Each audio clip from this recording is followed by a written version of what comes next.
go up to see if the bulls are still there,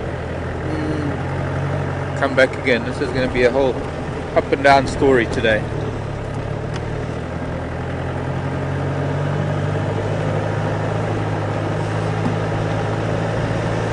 Backwards and forwards.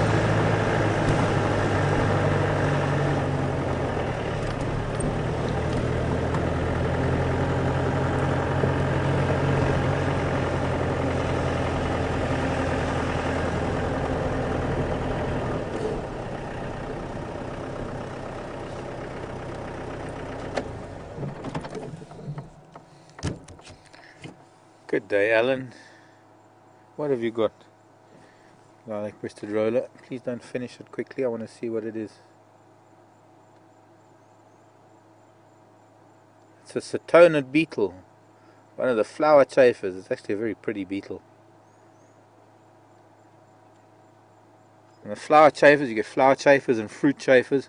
A lot of people who have roses will get Cetonids or the flower chafers around their roses, and a lot of people don't like the flower chafers around their roses. They're a subfamily of the scarabs, actually, or closely related to the scarabs. It'll be quite a hard thing for this roller to swallow. It's probably trying to get the elytra and maybe the legs broken off, trying to soften it up. It's quite a large beetle for this roller to swallow. Maybe it's not doing either. Maybe it's just tenderizing it, and there goes a beetle. I'm not going to get even a leg to look at.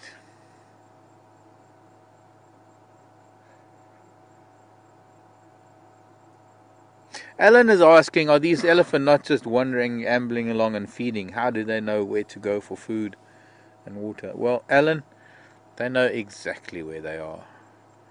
They know exactly where their food is. They know exactly what time of the year different trees do different things, what time of the year certain trees fruit. But also, in the hundreds of kilometers that they roam, they know where the trees are that are fruiting.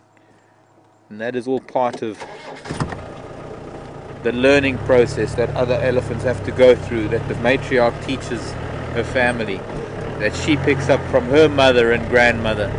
Part of the reason why elephants become grandmothers and they no longer breed, and why they no longer, or rather, why they still stick around, why they don't die off like so many other animals that die once they finish breeding. Elephants harbor such an encyclopedia of knowledge about their surroundings, their habitat, where different things are within their environment, where things are to feed on. Okay, this looks like a really good elephant track to talk about now, because we've got a little bit of sunshine on this patch. This is a good example.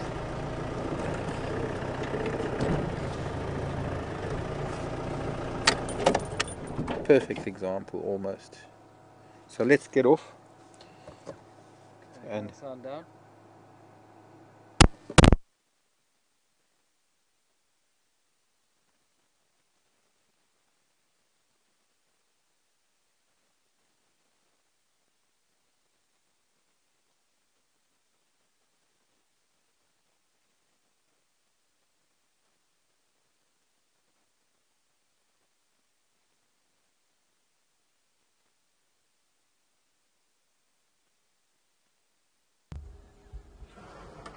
hello, Impala.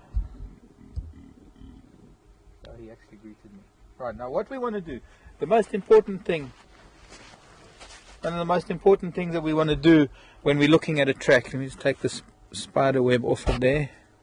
Okay, hello.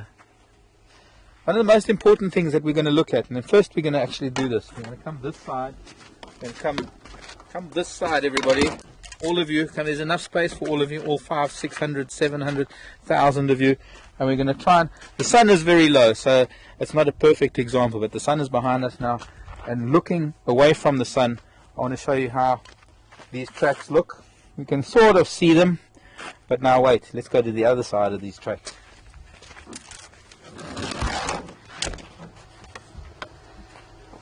We're getting all tied up here between the two of us. One day we'll get all wireless. Now looking into the sun, here is a track. Now this This is the very big round hind foot of an elephant, and I'm going to, this is a very, very special, very unique pointer. It was given to me by a porcupine, and I had to promise the porcupine I would only use it for educational purposes. But here we have the outline of a very large round foot of an elephant. In the front of this track there's a patch where you can see how the front of the foot has dipped into the sand, and it's actually kicked a little bit of sand up, and that's how we tell the direction an elephant has been moving. But now, Guido, for you in particular, you can see all this rough patterning. In fact, you can see these little ridges, and perhaps if you go a little bit lower with the camera, rather than looking at it that angle, try and slightly more that angle. I don't know what that looks like. I'm just going to turn the screen. There we go. Perfect. Looks phenomenal. Okay, look at all these little markings, and these are individual to every elephant. So what you could do is you could take a piece of glass, you could gently place it over here, and you could trace out some, maybe on a grid, you could trace out certain patterns on a piece of glass with say a whiteboard marker or something, and then trace that onto a piece of paper to keep track of individuals. But that is the fingerprint of an elephant. Now this is the big round hind foot of an elephant, and over here just a little bit further, the front foot. This is the oval, the big oval hind foot of the elephant. So that was front foot, this is back foot, and the fact that the 2 feet are a little bit different in space means that this elephant was moving quite fast. But you can see it's almost like the tread of a shoe. They're little ridges and troughs. As far as his left, whoops, on my hands and knees here.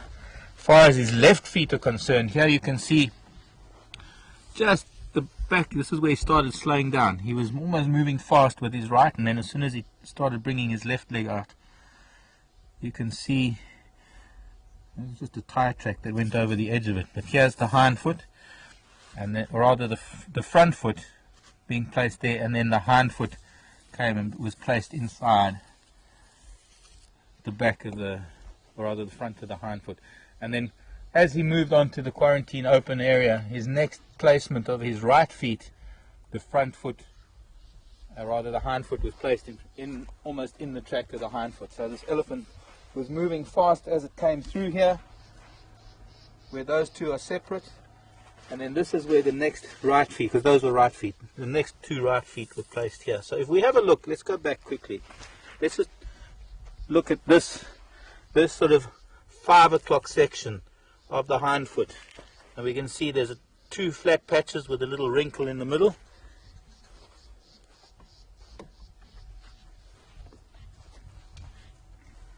And we should have something similar here. They're they're 2 flat with a wrinkle in the middle. Almost identical. Well, not almost. Will be identical. Sorry, that's the front foot. Hind foot, let's have a look. There's also at 5 o'clock a very distinct line over there. And we look at this one, the front foot. No, hind foot. I'm confusing myself, so I hope you're not confused, but there's that very similar one wrinkle over there. And we could find the same, and we'd be able to identify this elephant. If we had a mark, if we had a pattern of what his wrinkles looked like, we'd be able to identify him, because no other elephant will have the same configuration of wrinkles as this one.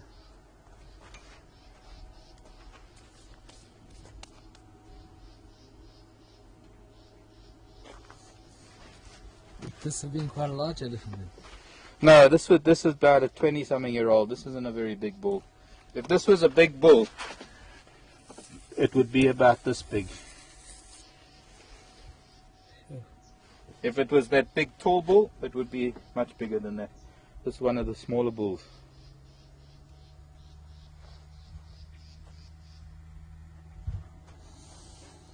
Okay.